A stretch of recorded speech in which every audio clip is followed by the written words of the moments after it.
Hello everyone!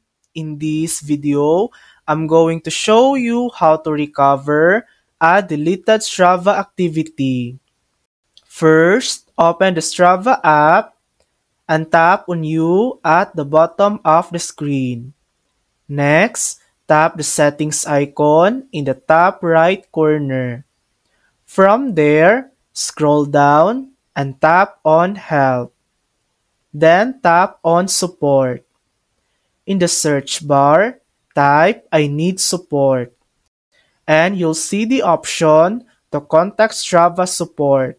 Tap on that. Now, you'll need to send Strava an email. Choose activity as the category. And for the subject, type restore activity. In the message, just explain that you accidentally deleted your activity and want it restored. Once you're done, tap Submit. And that's it.